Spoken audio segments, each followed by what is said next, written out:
Hello, my name is Bree, and I'd like to welcome you to my channel, Breezy Banter, the place where I talk about the things I want to talk about. In today's video, I'm doing a continuation of the series that I have here on my channel, where I talk about a particular indie perfume house and my experience with it. Today's video is going to be focusing on the perfume house Pulp fragrances. In these videos, what I do is I'll tell you the name of the perfume that I tried, whether or not I received it as a free sample, what I rated out of 10, whether or not I want to full size it, the notes as described by the house, and then my personal experience. And then I move into a more broader overview of the house itself, including my experience purchasing, the turnaround time, whether or not I had any issues with customer service, and then I end by telling you who I think the shop is good for. So before getting into the particular perfumes that I've tried, I do want to preface this video by talking just a little bit about my likes and dislikes as it pertains to perfumes, so you get a sense of what I'm looking for when I try perfume.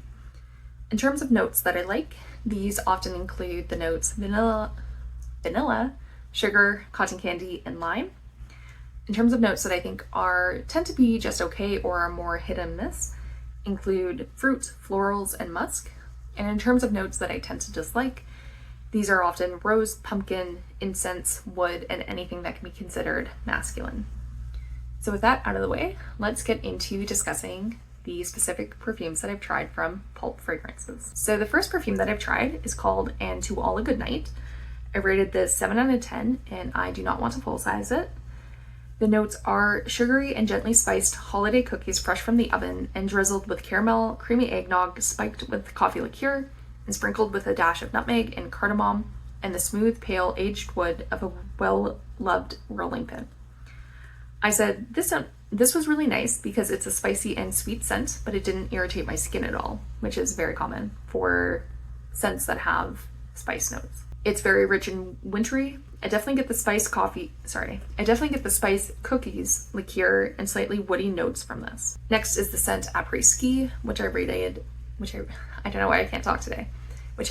out of 10, and I might want to full size it.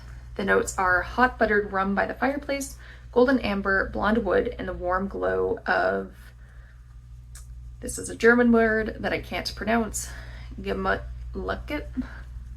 I'm sure somebody somewhere just cringed.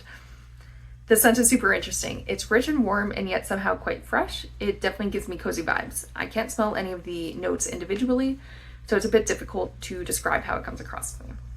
Next is the scent Autumn Morning, which I rated 6 out of 10, and I do not want to full size it.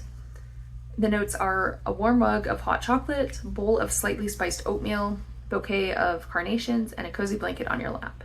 I said the scent is true to the description. It's very rich and warm. It smells like walking into a cafe on an early fall morning.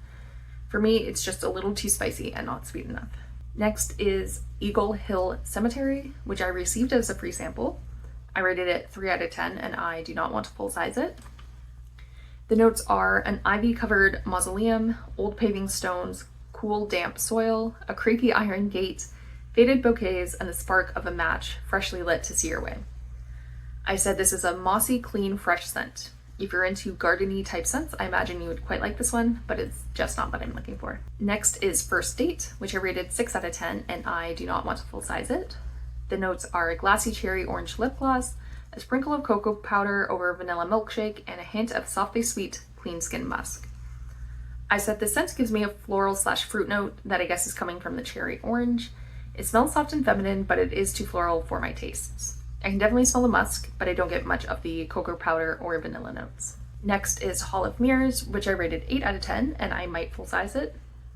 The notes are pistachio gelato, buzzy neon, plastic Halloween masks, crushed hay, hot iron, cream soda spilled onto uneven floorboards, and worn leather boots.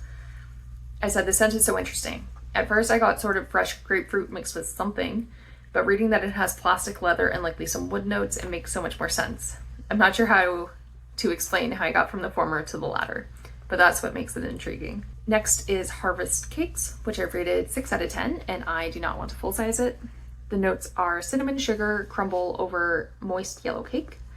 I said, this is basically what it says on the tin. Mostly spicy, slightly sweet. This majorly irritated my skin upon application, unfortunately. Next is Mark of the Moon, which I rated 3 out of 10, and I do not want to full size it.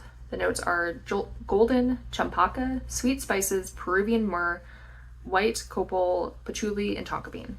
I said I mostly get spices and a slight cologne-y smell from this. Next is Sonnet X, which I rated 8 out of 10, and I might want to full size this. The notes are black vanilla, white amber, and a single snowdrop pressed between the pages of an old album. I said, this smells like sweetened sawdust, and I mean that in the best way possible. I have such a distinct memory of wearing this perfume because I don't know another way to describe it but sweetened sawdust.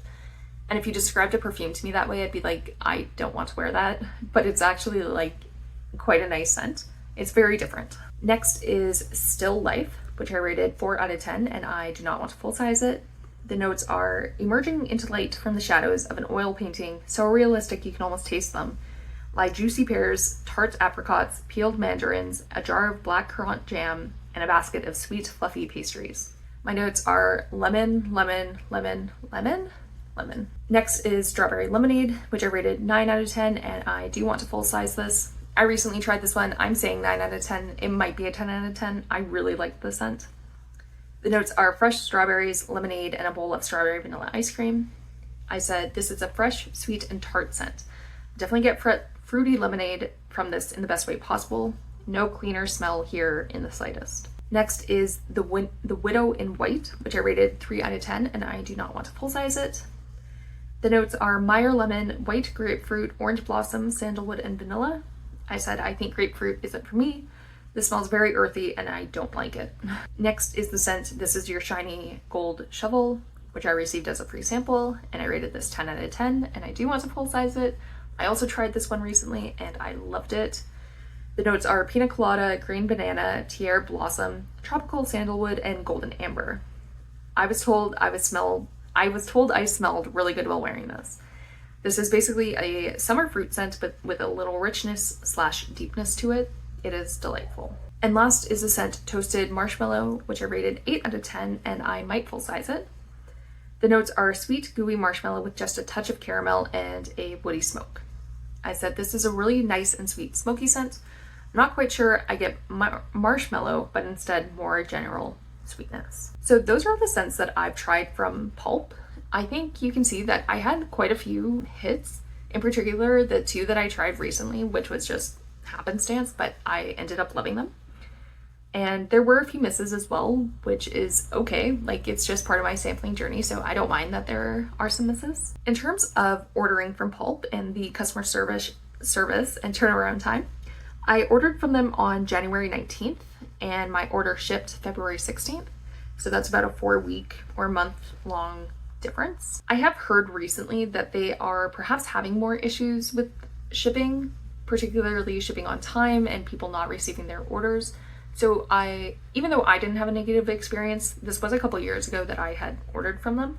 So I would encourage you to look at more recent reviews, particularly on the Indie Makeup and More subreddit, where you will hear from people who ordered within the past few months. And I just think there are some stories there that people should be aware of that aren't reflective of my experience, but nevertheless, you should know about them basically before purchasing from them. In terms of who I think the house would be good for, I think they really excel in terms of fall scents. So I think, as you could tell when I was reading them, they definitely have some fall themed and some Christmas themed scents. They have some others as well, like Strawberry Lemonade, I'm pretty sure was a summer release, as one might expect.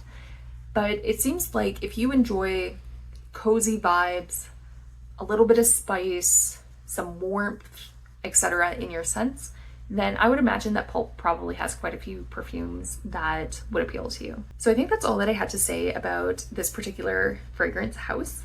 Before you go, I'd really appreciate it if you liked, commented, and subscribed to my channel. Before I go, I'd like to take a minute to thank you for taking time out of your day to spend watching this video. It really means a lot to me. Thank you. Bye.